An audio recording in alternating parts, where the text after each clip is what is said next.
Welcome to fair media. आज आपसे share करेंगे वक्फ अमेंडमेंट बिल 2024 जो कल पार्लियामेंट में लंबी चौड़ी बहस के बाद वोटिंग हुई है और वोटिंग में 288 वोट्स पड़े और 232 एगेंस्ट वोट्स पड़े पार्लियामेंट में। इस बिल को पास तो लोकसभा में हो गई है, लेकिन आइंदा आने वाले दिनों में राज्यसभा में भी पास होना एक बाकी होता है। लेकिन इतने लंबे सदन में पास होना ही, यानी एनडीए सरकार के जितने भी अलाइस है, पूरे अलाइस एकजुट होकर इस बिल को पास कर लिया है और करा लिया है। लेकिन यहाँ पर all India Muslim Personal Law board के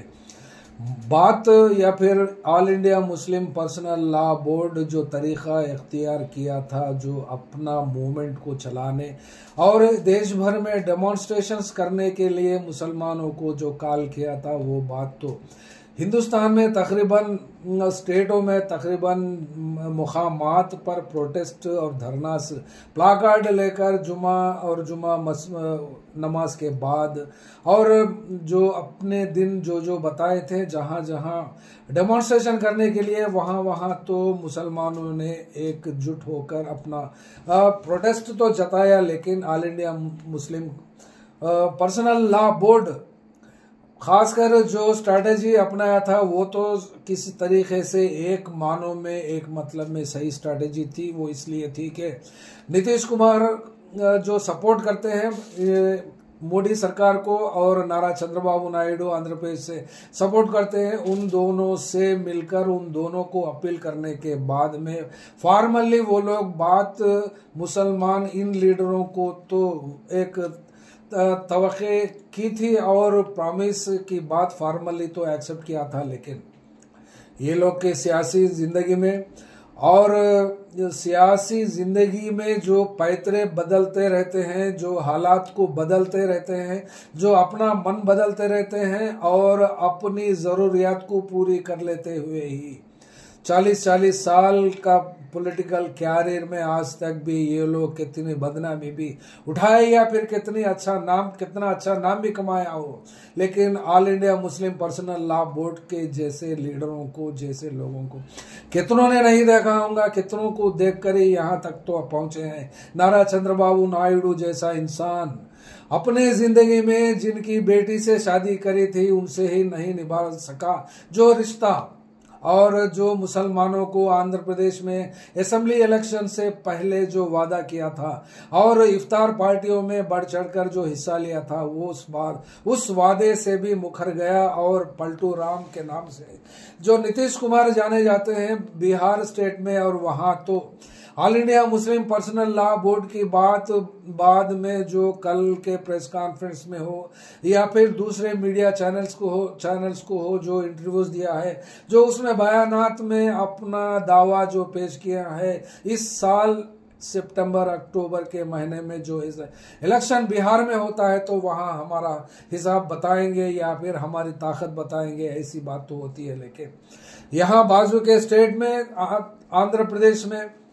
तो इलेक्शन का मामला नहीं है जब तक फिर मुसलमानों के साथ क्या किया जाए। और उन मुसलमान या all India Muslim Personal Law board की बात सुनकर जो रोडों पे आए हैं, जो गवर्नमेंट से जो खासकर टीडीपी पार्टी में हो या फिर वाईएसआरसीपी में हो या फिर कांग्रेस पार्टी में हो या फिर कम्युनिस्ट पार्टियों में हो, जितने भी पॉलिटिकल पार्टीज में हैं या फिर थे, वो लोगों ने उन पार्टियों को बाजू रखकर एक काल पर, यानी एक कौम का काल जो समझकर अपने आप को जो रोडों पे लाया है और धरना और प्रदर्शन में हिस्सा लिया है, तो फिर वो लोगों की बात क्या होती है, वो लोग उसका जवाब तो all India Muslim Personal Law board वालों को ही देना पड़ेगा। लेकिन दूसरी तरफ all India Muslim Personal Law board भी एक बात कह रहा है और उसके कुछ लोग भी कहते हैं कि वो सुप्रीम कोर्ट में केस दर्ज करेंगे और सुप्रीम कोर्ट में न्याय की लड़ाई लड़ेंगे, ऐसे दावा करते हैं। और मुसलमानों के तरफ से वक्फ बिल को हराने के लिए सुप्रीम कोर्ट में सूट फाइल करना तो नहीं हो सकता, लेकिन पिल्स दाखिल कर सकते हैं या फिर रिट्स फाइल कर सकते हैं। लेकिन यहाँ पर एक बात चैलेंज के साथ कर सकते हैं और हो भी सकती है पार्लियामेंट में भरे सदन में कितनी झूठ बोलने की ताकत अमित शाह रखते हैं, इसकी बात से तो ये पता चलता है। और वो उन्होंने अपनी लंबी चौड़ी तकरीर में क्या बयान दिया और किस तरीके से लोगों को मिसगाइड किया, आइए देखते हैं इनका मतलब क्या होता है, कैसा होता है, कब से होता है। इन्होंने खास इस बिल को लाने का बैकड्रॉप कंडीशन क्या है उसके ऊपर बात करते हुए उन्होंने कहा 1913 से लेकर 2013 तक कम 100 साल के पीरियड में 21 लाख एकड़ जमीन वक्फ बोर्ड में ऐड कर ली गई है। यानी यहाँ पर फिर एक बार दोबारा सुनिए, दोबारा बात करता हूँ। 1913 से लेकर 2013 तक जो 100 साल हुए हैं, इन 100 सालों में 21 लाख एकड़ जमीन इस हिंदुस्तान में वक्फ कर दी गई है और वक्फ प्रॉपर्टीज में ऐड कर लिया गया है। क्या इस बात की दलील अमित शाह के पास कहां से हो सकती और किस तरीके से हो सकती? अगर कोई अपने अपने स्टेट्स में या फिर अपने अपने डिस्ट्रिक्टों में इंफॉर्मेशन एक्ट के तहत अगर कोई पिटिशंस फाइल करे हैं तो क्या अमित शाह की सरकार में जो गवर्नमेंट ऑफ इंडिया इसके ऊपर जवाब दे पाएगी? ये हमें नहीं लगता कि ये दे पाएंगे। वो इसलिए नहीं हो सकता कि ये एक बार देखते हैं यहाँ पर ब्रिटिश राज कब से था और ब्रिटिश राज कब से हिंदुस्तान में शुरू हुआ और कब खत्म हुआ, इसका अंदाजा अमित शाह को होता भी है। ये हमें तो नहीं लगता, क्योंकि इनको जिन चीजों में परफेक्ट हैं और क्लैरिफाइड होते हैं उन चीजों की बात तो वो हिंदुत्व चलाते हैं। एमपीज खरीदना, सरकारों को गिरा देना और सरकारों को बना देना, या फिर इनके ऊपर जो गुजरात सरकार ने लगाई थी इनके कार्यकाल से पहले, जो जाने बाबरी मस्जिद का मामला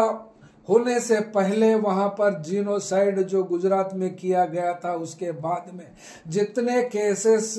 अमित शाह के ऊपर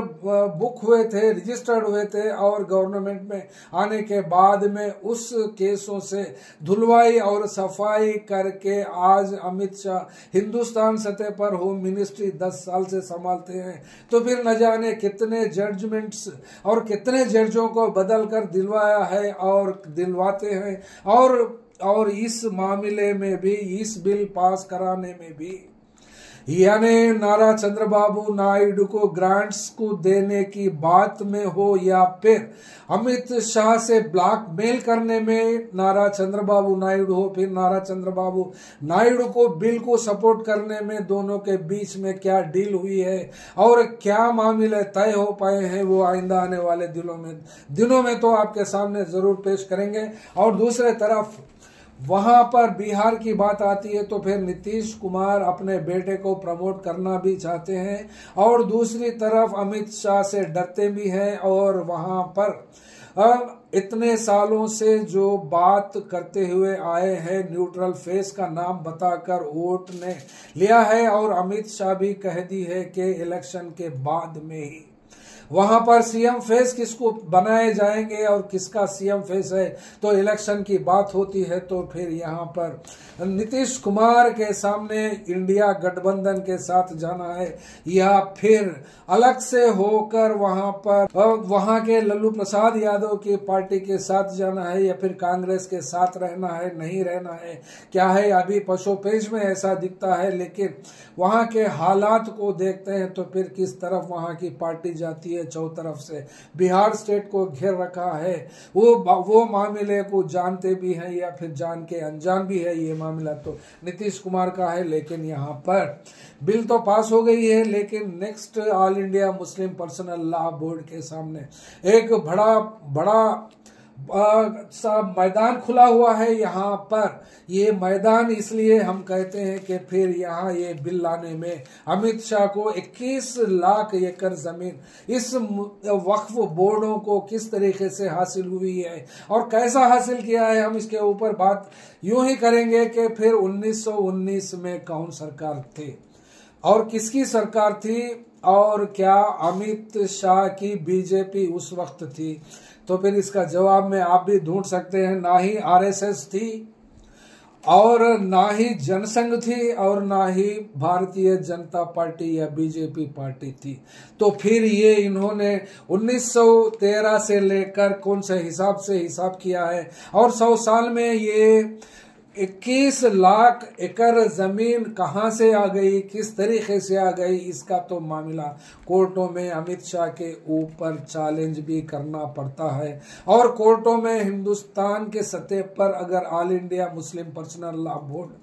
अपनी लड़ाई का मैदान को एक्सपैंड कर सकते हैं या फिर करते हैं या करने की नीयत रखते हैं, ये इस बारे में तो मामला हम जानते नहीं। वो इसलिए कि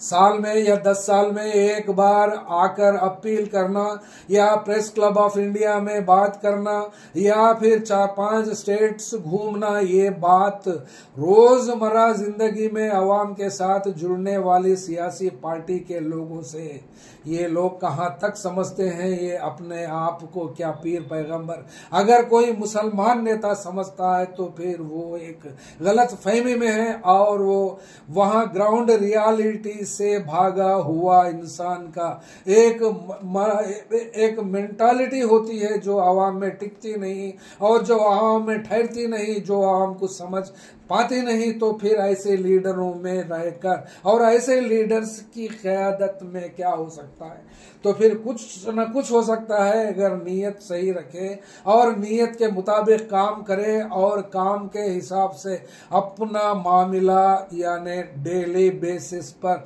हर जिले पर पहुंचकर क्या ये all India Muslim Personal Law board अपनी अपनी कमिटीज कम से कम हिंदुस्तान सतह पर बना भी पाती है या फिर बनाने का दावा करती है या फिर बनाने की हिम्मत रखती है। तो फिर हमको ये नहीं लगता कि all India Muslim Personal Law board में इतनी भी सलाहियत होती है या नहीं भी होती है, हम डाउट करते हैं, क्योंकि हिंदुस्तान के सतह पर मुसलमानों की क़यादत कम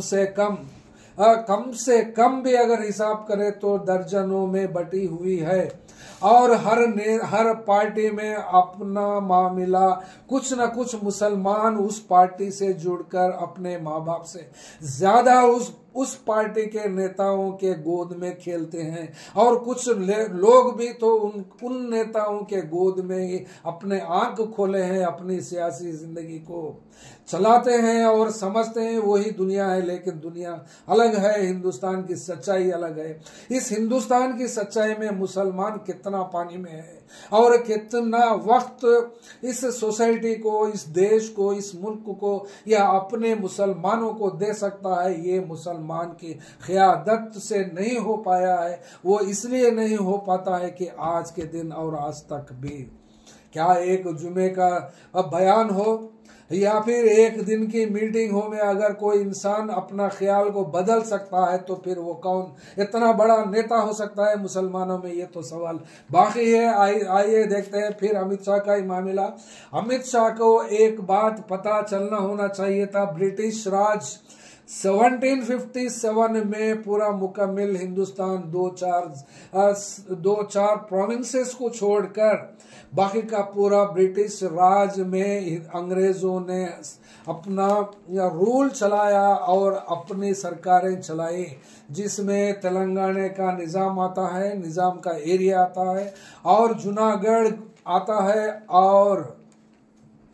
कश्मीर आता है। हम ऐसे मामलात को कई बार हमारे लास्ट वीडियोस में भी हमने पेश की है। तो फिर 1757 से लेकर 1947 तक का जो पीरियड है, इस पीरियड ब्रिटिश राज कहते हैं। ये अमित शाह के पल्ले पड़ेगा नहीं, क्योंकि झूठ बोलना, झूठ को सच बनाना और सच को बनाने में पैसे बटोरना और बैंकों को लूटना, अपने कंपनियों को, अपने दोस्तों को पैसे देना बैंकों का और बैंकों को कर्जा माफ करा देना, वो लोग को फिर छोड़ देना, ऐसा करने से मैं तो माहिर है। लेकिन वक्फ बोर्ड हो या फिर वक्फ बोर्ड के लैंड्स हो, उसके बारे में अमित शाह ने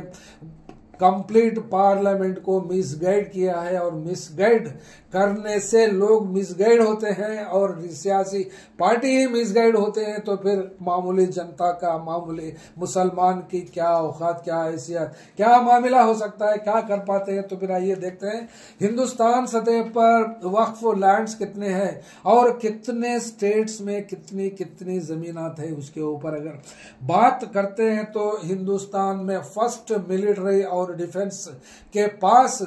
जो जमीन है वो फर्स्ट रैंक में आती है, उतने लाखों एकड़ की जमीन वो लोगों के पास है। तो फिर दूसरा नंबर पर रेलवे डिपार्टमेंट आता है, और थर्ड डिपार्टमेंट अगर बात आती है तो फिर ये जमीनात वक्फ प्रॉपर्टीज किसके पास है, तो ऑल इंडिया वक्फ बोर्ड के पास है। और बात दूसरी आती है तो फिर ऑल इंडिया मुसलमान वक्फ एक्ट कब आया था और कितने साल चला, और इसकी बात भी तो अमित शाह के हिसाब में है भी है या फिर नहीं है, ये हिस्ट्री जानने वालों को और कानून के जानकार को ये इस मालूमात होते हैं। द मुसलमान वक्फ एक्ट 1923, क्या ये अमित शाह के कौन बनाए हैं या फिर आरएसएस वाला क्या ये एक्ट को लाया था, या उस वक्त बीजेपी पार्टी थी या फिर आरएसएस पार्टी भी नहीं थी, तो फिर ये वक्फ बोर्ड कहां से आया, कौन बनाया इस वक्फ बोर्ड को? द मुसलमान वक्फ एक्ट 1923। उसके बाद में 1 नवंबर 1956 को इस वक्फ बोर्ड यानी वक्फ एक्ट को मॉडिफाई करके हिंदुस्तान को आज़ादी मिलने के बाद और इंडियन कॉन्स्टिट्यूशन अमल में आने के बाद 1956 में ये एक्ट आया है। तो फिर अमित शाह को इस बारे में क्या पता है, क्या इल्म है? उन्होंने तो कह दी है कि ये इस मामले को किस तरीके से पेश किया जाए, तो फिर all India Muslim Personal Law board की बात यहाँ पर किस हिसाब से आती है और किस तरीके से है, तो फिर इस टोटल प्रॉपर्टीज की बात आती है तो फिर 8,72,324 एकड़ ऑफ लैंड ये वक्फ बोर्डों के नाम पर हैं आज तक हिंदुस्तान सतह पर, जिसमें यूपी एलोन, यूपी सिर्फ और सिर्फ यूपी में 2,32,547 एकड़ लैंड यूपी में है। और इसके बाद का नंबर है वेस्ट बंगाल। वेस्ट बंगाल में 80,480 प्रॉपर्टीज है इसके पास यहाँ पर, ये वेस्ट बंगाल स्टेट में। और उसके बाद में पंजाब आता है, ये प्रॉपर्टीज का मामला 75,965, और तमिलनाडु 66,092, कर्नाटका 62,830 और गुजरात 39,940। ये पूरे ऑल इंडिया स्टेट्स में, गुजरात स्टेट्स में वक्फ प्रॉपर्टीज की लिस्ट सबसे कम है। इसकी क्या वजूहत है, इसके बाद में बात देखते हैं। और तेलंगाना में 45,682 प्रॉपर्टीज है। यहाँ पर लैंड्स ओन होना अलग चीज है, और अलग अलग मामलात में स्प्लिट होकर जो इश्यूज होते हैं, वक्फ लैंड्स होते हैं, उस लैंड्स के मामलात को हमने पढ़कर बताया है कि टोटल इतने लैंड्स है, तो फिर इस लैंड्स में कौन सी कैटेगरी के कितने चीज होते हैं। तो फिर इसमें फर्स्ट कैटेगरी में देखते हैं दरगाहs, मज़ार्स और मकबरास, ये कुल मिलाकर 33,492 है ये। और इसके बाद में प्लाट्स की बात आती है, ये प्लाट्स कितने होंगे ऑल इंडिया सतह पर, तो फिर 64,724 प्लाट्स है ये। और उसके बाद में आश्र खानास कितने हैं, 17,719, और मदरसास कितने हैं, मदरसा 14,008, और अदर प्रॉपर्टीज कितने हैं, टोटल 1,26,189 प्रॉपर्टीज है। और इमूवेबल प्रॉपर्टीज कितने हैं, इसका मामला भी चलिए देखते हैं। मैनेज्ड बाय वक्फ बोर्ड है ये। और ये ग्रेवयार्ड्स, ये कब्रस्तान कितने हैं, हिंदुस्तान में, और उसके लैंड्स का हिसाब अलग है, लेकिन अलग अलग कब्रस्तानों का नंबर 1,50,569 और शॉप्स यानी इस लैंड्स में या फिर कहीं भी जुड़े हुए वक्फ प्रॉपर्टीज में जो शॉप्स हैं वो शॉप्स 1,13,193 शॉप्स हैं। और एग्रीकल्चरल लैंड्स के केसेस कितने हैं अगर इसके ऊपर बात करते हैं तो फिर 1,40,803। और मस्जिदें कितने हैं ये देखते हैं कि 1,19,280 और हाउसेस जो घरें होते हैं उसका नंबर है 92,517। और दरगाह फिर अलग से देखते हैं तो फिर 33,502, यानी टोटल नंबर ऑफ प्रॉपर्टीज 8,72,324। तो फिर ये जो लिस्ट है ये आपको डिस्प्ले में भी देख सकते हैं, और ये नंबर ऑफ प्रॉपर्टीज में इसको दिया जाता है और गिना जाता है। तो फिर एक हिसाब से अगर बात यहाँ पर करते हैं तो फिर राजेंद्र सचर कमेटी के हिसाब से अगर इस पूरे प्रॉपर्टीज को मैनेज किया भी जाता है तो उसको स्ट्रीमलाइन करके उसको केसों में से यानी इस केसों में से यानी वक्फ ट्रिब्यूनल्स में से हो या फिर लीगल जो जुडिशियरी में cases high court, supreme court और मुंसिफ कोर्ट्स और डिस्ट्रिक्ट कोर्ट्स में जो पेंडिंग केसेस है उस केस को रिजॉल्व करके या फिर इसको स्ट्रीमलाइन करके कॉम्प्रोमाइज के तरीके से हो या फिर किसी भी तरीके से, तो फिर पर एनम 12,000 करोड़ रुपीस का फायदा हो सकता है। ये राजेंद्र सचर की रिपोर्ट में 2006 में कहा गया है। तो फिर मुसलमानों की क़यादत हो या फिर मुसलमानों के जमातें हो या फिर इतने स्टेटों में इतने प्रॉपर्टीज वक्फ लैंड्स बांटी गई हैं, तो फिर क्या All India Muslim Personal Law Board district to district, taluka to taluka या मंडल टू मंडल विजिट करके अपने स्टेट कमिटियों के जरिए या फिर डिस्ट्रिक्ट कमिटियों के जरिए और तालुका या फिर मंडल कमिटियों के जरिए इस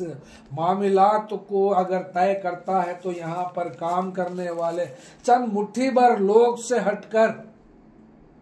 और अपना एरिया को ज्यूरिडिक्शन को एक्सपैंड करके इसको इंडिया सतह पर अगर बनाते हैं तो फिर 8,72,324 कमिटीज बन सकती हैं। इस 8,72,324 कमिटीज अगर इस जायदादों को बचाने में या फिर मुसलमानों का वेलफेयर देखने में हो या फिर मुसलमानों की कुछ माशी मदद करने में इन प्रॉपर्टीज अगर यूज होते हैं तो फिर इसका असेट्स बनने में और मुसलमानों का डेवलपमेंट हो, ग्रोथ हो होने में कोई कसर नहीं छूटता ये कलेक्टिव तौर पर। Thank you.